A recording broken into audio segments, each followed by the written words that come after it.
Hello guys, welcome to the AS online coaching. तो ये हमारा 12th लेक्चर है रेशियो प्रपोर्शन के ऊपर। तो स्टार्ट करते हैं आज का पहला क्वेश्चन। तो आज का पहला क्वेश्चन क्या बोलता है कि in examination the ratio between pass and the fail student is 5:3। If 24 more student fail in examination the ratio become 1:1। Find the number of student in the examination. Okay, तो देखो ये दिया है पास और फेल का रेशियो क्या था, पहले 5/3 था। ओके, यहां तक अगर स्टेटमेंट ने क्या बोला है कि अगर 24 मोर स्टूडेंट अगर फेल हो जाए ना, 24 अगर ज्यादा स्टूडेंट और फेल हो जाए ना, तो रेशियो क्या हो जाएगा 1/1। तो ये ऐसा हो जाएगा बाद का रेशियो। मतलब वही हुआ ना कि 25 अगर ज्यादा बच्चे फेल हो गए तो टोटल में से फेल होंगे ना। इतना तो क्लियर है ना, इतना तो मालूम ही रहेगा। ये अगर आप पहले 5:3 का था पासिंग और फेल का रेशियो, 5:3 का रेशियो था पास और फेल का, तो अगर और 24 बच्चे फेल हो गए मतलब यहाँ पे से बच्चे पासिंग कम हो, यहाँ पे बढ़ेंगे, तो बाद में क्या हो जाएगा 1/1। Okay clear. तो पूछा गया टोटल नंबर ऑफ स्टूडेंट। तो देखो 5x पासिंग में से बच्चे फेल होंगे ज्यादा अगर हुए तो 24 मोर फेल हुए, देन जो थे फेल में उसमें इंक्रीमेंट हो गया ना, इसमें डिक्रीमेंट हो गया, तो यहाँ पे क्या हो गया 24 मोर ऐड हो गए और ये हो गया पास और फेल का रेशियो 1/1। पीछे भी हमने किए थे ऐसे, आपको पता होगा। ओके क्लियर है। यहाँ पे सॉर्ट आउट कर दो, ये हो जाएगा 5x - 24 इक्वल्स टू 3x + 24। तो यहाँ पे से आपको 2x इक्वल्स टू 48 आएगा, देन x की वैल्यू आ जाएगी 24। पूछा गया है हमें क्वेश्चन में total number of student. Total number of student मतलब क्या, 5x 3x से टोटल नंबर ऑफ स्टूडेंट थे। ओके, तो 5 + 3 इक्वल्स टू होगा 8x, x की वैल्यू क्या थी 24, देन पुट कर दो x इक्वल्स टू 24, तो यहाँ पे आ जाएगा 192। ओके क्लियर, सिंपल था, इतना कोई डिफिकल्ट नहीं था, खाली आपको ये समझना था थोड़ा यहाँ पे क्या है। ये भी हमने पीछे बहुत से सम देखे ऐसे। क्लियर। अब आते हैं नेक्स्ट क्वेश्चन पे। तो नेक्स्ट क्वेश्चन क्या बोलता है, 2 vessel of equal capacity contain mixture of milk and water in a proportion of 5:4 and 2:3 respectively. If mixture of both vessel poured into the third vessel, okay, अगर है ना third vessel the ratio between the milk and water will become. तो question क्या बोल रहा है कि देखो मतलब देखो दो वेसल है, समझो दो वेसल है। ओके, मिल्क एंड वाटर के, अभी है मिल्क एंड वाटर। ओके, तो पहले वेसल का जो रेशियो है मिल्क एंड वाटर का वो है 5:4 एंड देन सेकेंड वेसल का जो रेशियो है वो है 2:3। तो क्या बोलता है क्वेश्चन कि अगर हमने दोनों वेसल को मिक्स करके एक तीसरे वेसल में डाल दिए, ओके, तो उसका रेशियो क्या होगा। सिंपल, और कुछ नहीं पूछा है इसमें। देखो अगर ऐसी बात है तो पहले देखना पड़ता है ना हमें कि एडिशन ऑफ रेशियो क्या है। यहाँ पे क्या है, यहाँ पे हो रहा है 9 एंड देन यहाँ पे हो रहा है 5, तो एलसीएम लेंगे हम। अगर एलसीएम लेंगे 9 और 5 का तो कितना आता है, वो होगा 45। सिंपल, तो यहाँ पे क्या कर दो, इसको मैं 5 से मल्टीप्लाई करता हूँ, इसको 9 से मल्टीप्लाई करता हूँ, मतलब ये 5 से मल्टीप्लाई देन इसको मैं करूंगा 9 से मल्टीप्लाई। सिंपल ये हो जाएगा 25 20 एंड देन 18 27। Okay clear. अभी ऐड करेंगे तो सबका रेशो 45 आ रहा है। सिंपल, अभी यहाँ पे क्या पूछा है, मिल्क एंड वाटर का रेशो क्या होगा अगर तीसरे वेसल में ऐड करेंगे। तो सिंपल यहाँ से मिल्क का रेशो ऐड कर दो 25 + 18 और यहाँ से वाटर का रेशो ऐड कर दो 20 + 27, तो क्या आएगा 43/47। क्लियर, तो हो जाएगा 43/47। और ऑप्टिमाइज होता है क्या, नहीं होता है। सिंपल आ गया। क्लियर, वो डिफिकल्ट नहीं था, पहले भी ऐसे सम देखे। तो अगर और सम अगर देखना है आपको प्रीवियस लेक्चर में जाओ, अभी तक 44 सम हमने सॉल्व कर चुके रेशियो प्रपोर्शन के ऊपर। तो क्या इसके पहले भी 40 सम हमने सॉल्व किए स्टार्टिंग से। अगर आपको देखना है स्टार्टिंग से देखो, आपको प्लेलिस्ट बहुत अच्छी लगेगी। ओके क्लियर, सिंपल, ऐसा कोई टफ था ही नहीं सम ये। ओके, और नेक्स्ट और 2 सम लेते हैं जिससे और मजा आया ना करने को, समझ में आएगा और।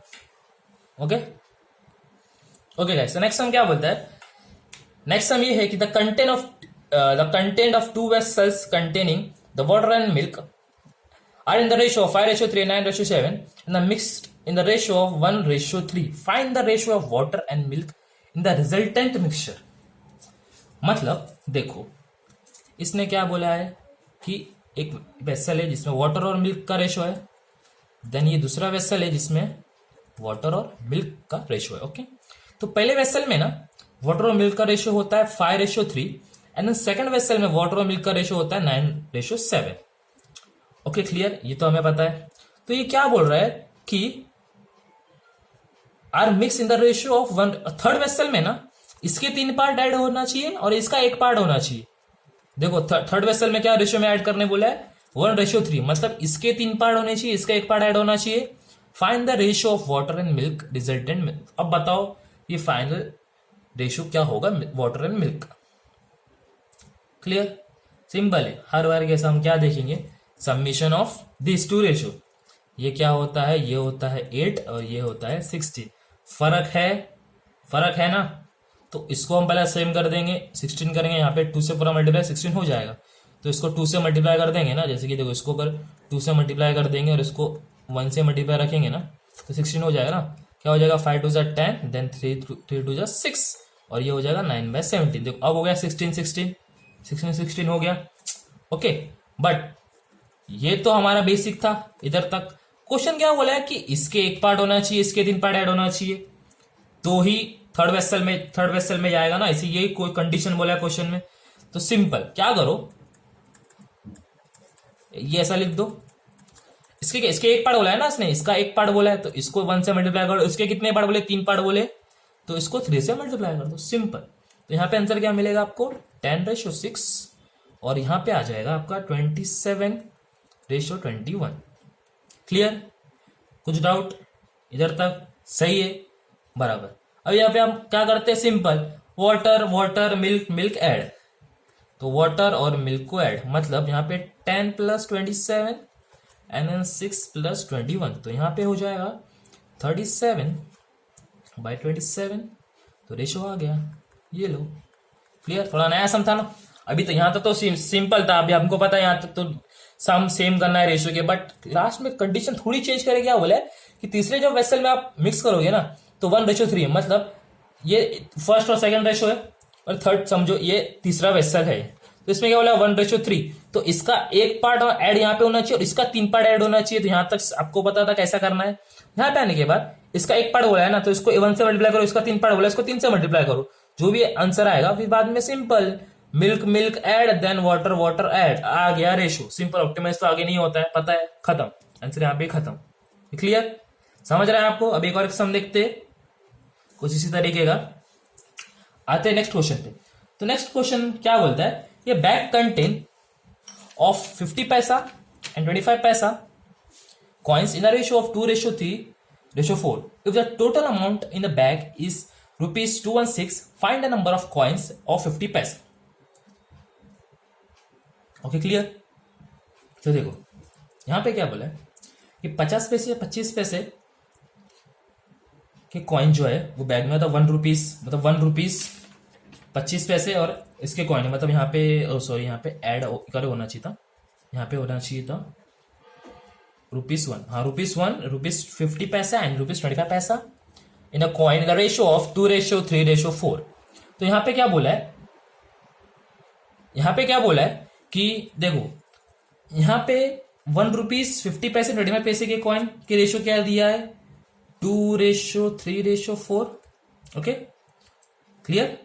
और यहां पे क्या बोला, if the total amount in the bag is 216, तो यहां पे हमें टोटल अमाउंट दे दी है रुपीज में, क्या दी है 216।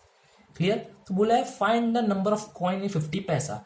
50 पैसे में कितने कॉइन होंगे, देखो ये क्या है, यहाँ पे 1 रुपए का, यहाँ पे कितने पैसे की बात हो रही है 50 पैसे की बात हो रही है।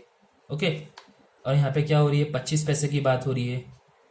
ओके, तो क्या करते हैं मालूम क्या, पहले तो एक चीज करेंगे। हम सबसे पहले क्या करेंगे मालूम, अब ये पैसा ये रुपीस में, तो इसको भी पैसे में कन्वर्ट करते हैं, मतलब 100 पैसा इक्वल्स टू 1 रुपीस होता है, 100 पैसा। और ये 50 पैसा, ये 25 पैसा, कि कन्वर्ट करना कि ये 1 रुपीस था, पैसा था, तो इसको पैसे में कन्वर्ट कर दिए। क्लियर। अभी देखो बेस अमाउंट क्या होती है, अब यहां पे हम निकालेंगे पहला बेस वैल्यू निकालेंगे। बेस वैल्यू मतलब क्या, देखो ये 100, ये 50, ये 25 1 जा 25, 2 जा 25, 4 जा, ये होती है बेस वैल्यू। याद रखना हमेशा कि कभी भी आपको पूछे ना 1 रुपीज 50 पैसे 25 पैसा, तो उसकी बेस वैल्यू है। एक रुपए की बेस वैल्यू है 4, देन 50 पैसे की बेस वैल्यू है 2 एंड देन 25 पैसे की बेस वैल्यू है 1। ओके, तो हमें क्या पूछा है, find the number of coins. Coins पूछा है। कॉइन्स के लिए भी एक फॉर्मूला है कि देखो ये फॉर्मूला ना दिमाग में बिठा लेना कि देखो अगर अमाउंट बोला या कॉइन्स बोला है तो ये फॉर्मूला दीजिएगा, amount equals to number of coin into क्या होगी, बेस वैल्यू होगी। क्लियर, ये क्लियर हुआ ना आपको, ये क्लियर हुआ। अब बस देखो अभी यहां से ना सम एकदम इजी कर, ये आपको समझ गया ना। पहले हमने क्या किए, रुपीज को पैसे में कन्वर्ट किए, देन हमने निकाले बेस वैल्यू। बेस वैल्यू यहाँ पे 25, 50 एंड 100 था। 25 1 से 25 2 से 25 4 से यहाँ पे आ गए। अभी देखो यहाँ पे एक और टेबल बनाता हूँ, 1 रुपीज, यहाँ पे 50 पैसा एंड देन 25 पैसा। क्लियर, अभी देखो यहाँ पे दो चीज लिखेंगे। पहले तो लिखेंगे बेस वैल्यू जो हमें पता है, निकाल लिया हमने, वो क्या है 4:2 देन रेशो 1। क्लियर, अभी देखो अभी ये बेस वैल्यू निकल गई यहाँ पे। अभी नंबर ऑफ कॉइन हमें क्या दिया था, यहाँ पे बोला ना कॉइन्स दिया है तीनों के 2:3। तो यहाँ पे क्या दिया है, एक इंफॉर्मेशन, नंबर ऑफ कॉइन्स क्या था 2:3:4। Okay clear, number of coins तो दिया था ना 1 रुपीज 50 पैसे 25 पैसा। ओके, अभी बेस वैल्यू अपने पास है, कॉइन अपने पास है, अमाउंट निकालने का है। तो सिंपल यहाँ पे अमाउंट निकालना है ना अगर, तो बेस वैल्यू इंटू कॉइन, मतलब 4 2 जा 8, 3 2 जा 6, 4 1 जा 4। अब देखो यहाँ पे अमाउंट मिल गई हमें। क्लियर, ये तो ऑप्टिमाइज होता है ना, और होता तो करने का क्या है, 2 के टेबल से 4 3 एंड देन 2 ऑप्टिमाइज हो गया। अब इसके आगे तो होगा नहीं। ओके, अब पूछा क्या है, find the number of coins of 50 पैसा। 50 पैसा मतलब इसकी बात हो रही है, 3x इक्वल्स टू 3 इंटू, अभी देखो यहाँ पे क्या होएगा कि 3 इंटू क्या है कि देखो अभी यहाँ पे तो 50 पैसे की बात हो रही है, 3 इंटू, तो अभी पहले तो क्या करो, इसको ऐड कर दो, ये जो भी रेशो आया अमाउंट का, ये क्या होएगा 9x होएगा, 9x होएगा। अब यहाँ पे टोटल अमाउंट तो हमें दी थी 216, तो वो लिख दो 216, तो x की वैल्यू यहाँ पे क्या आ जाएगी 24 आ जाएगी। क्लियर, x की वैल्यू मिल गई ना 24। अब यहाँ पे पुट कर दो x की वैल्यू 24, तो यहाँ पे क्या आ जाएगी 72 रुपीज। ओके, बट पूछा रुपीज नहीं, पूछा क्या है कॉइन्स बताओ कितने, है ना, अमाउंट नहीं पूछा है। यहाँ पे क्वेश्चन में क्या पूछा, find the number of coins of 50 पैसा। ये तो अमाउंट पे है ना 72 50 पैसे के हिसाब से, बट क्या पूछा है, कॉइन्स पूछा है। निकाल देंगे कॉइन्स। देखो कैसे कॉइन्स निकालने का, कि सबसे पहला यहाँ तक तो समझ गया तो क्लियर एकदम, ये तो एकदम क्लियर हो गया कि एक्स की वैल्यू कैसे आ गई, ये दोनों को प्लस कर दो, टोटल अमाउंट आया, एक्स की वैल्यू मिल गई, एक्स की वैल्यू 72 मिल गया। बट पूछा क्या है, कॉइन्स पूछा है ना। देखो ये फॉर्मूला तो आपको पता है ना, पूछा क्या है, कॉइन्स पूछा है, नंबर ऑफ कॉइन्स, अमाउंट अपने पास है, कॉइन्स पूछा है, बेस वैल्यू अपने पास है, सिंपल। तो यहाँ पे देखो, यहाँ पे फॉर्मूला पर लिख देता हूं वापिस चाहिए तो देखो, amount into number of coins into base value. Okay, पूछा क्या है, कॉइन्स पूछा, अमाउंट अपने को मिल गया 72, इधर कॉइन पूछा है n लिख दिया, बेस वैल्यू क्या थी इसकी 2 थी ना, मतलब क्या आएगा 1/2 होएगा ना। मतलब देखो जैसे कि 50 पैसा मतलब 1/2 होता है, 25 पैसा क्या होता है 1/4 होता है, तो बेस वैल्यू आएगी 1/2। मतलब ये 2 1 4 ही है, बट इसको कभी भी अगर फॉर्मूला में लिखने के टाइम पे इसको बाय में लिखने का 1/4 1/2 एंड देन 1/1 तो 1 ही होता है। ओके क्लियर, तो ये आ गई वैल्यू, तो n की वैल्यू यहाँ पे क्या आ जाएगी, ये 72 से मल्टीप्लाई हो जाएगा 2, 72 2 जा 144 आ गई। यहाँ पे नंबर ऑफ कॉइन्स कितना मिला अपने को 144 मिला। ओके क्लियर, नहीं तो आपको सब समझ में आ गया होगा, कुछ डाउट नहीं रहेगा। खाली बेस वैल्यू पे ध्यान से देखो, तो बेस वैल्यू तो कॉइन की 1 रुपीज 25 पैसा 50 पैसा क्या ये आएगी 4, बेस वैल्यू है 1 रुपीज की, 2 है 50 पैसा की एंड देन 1 है 25 पैसा की। ओके, लास्ट में अपने को यहाँ पे अपने को अमाउंट मिल गया था, है ना, पर पूछा गया था कॉइन्स पूछा था। कॉइन्स के लिए देखो फॉर्मूले में देखो अपने पास अमाउंट मिल गया, अभी अपने को यहाँ से कॉइन्स चाहिए, बेस वैल्यू अपने पास है 2, तो लिख दिया। अभी पूछेंगे कि 1/2 क्यों लिखे, देखो सिंपल सा आपको एक बता देता हूँ यहाँ पे एग्जाम्पल के तौर पे, कि देखो ध्यान से पहला समझो, ये अगर 1 रुपए है तो उसकी वैल्यू होगी 1। अगर बोलेगा 50 पैसे तो 1 रुपीज डिवाइड बाय 2 50 पैसा होगा ना। अगर बोलेगा 25 पैसा तो क्या आएगी 1/4। तो ये बेस वैल्यू है। लिखने के टाइम पे अपन लिखते हैं ऐसा कि टेबल में 4 to 1, क्योंकि रेशो में लिखना है ना, प्रॉपर रेशो में लिखना होता है ना प्रॉपर 4 to 1, तो इसलिए हम ऐसा लिखते हैं। एक्चुअली में जब आते हैं डिवाइड की बात यहाँ पे क्वेश्चन में बेस वैल्यू बोल के, तो हम 1/2 ही लिखेंगे 50 पैसे को, 25 पैसे को लिखेंगे 1/4। वो ऐसे मेथड से। ओके क्लियर, समझा? कुछ डिफिकल्टी नहीं, एकदम इजी सम है। ओके फिर मिलते हैं नेक्स्ट लेक्चर में और कुछ सम के साथ। अभी तक हमने 46 सम सॉल्व किए पूरे वर्ड प्रॉब्लम रेशियो प्रपोर्शन के। तो जाके फर्स्ट लेक्चर से देखो, हर चीज लिंक है, हर लेक्चर लिंक है एक दूसरे से। समझ में आया क्लियर आपको? ये अगर आपने पूरी सीरीज कंप्लीट कर ली ना प्लेलिस्ट, तो एकदम आपका रेशियो प्रपोर्शन एकदम स्ट्रांग हो जाएगा। ओके मिलते हैं नेक्स्ट लेक्चर में और वर्ड प्रॉब्लम के साथ।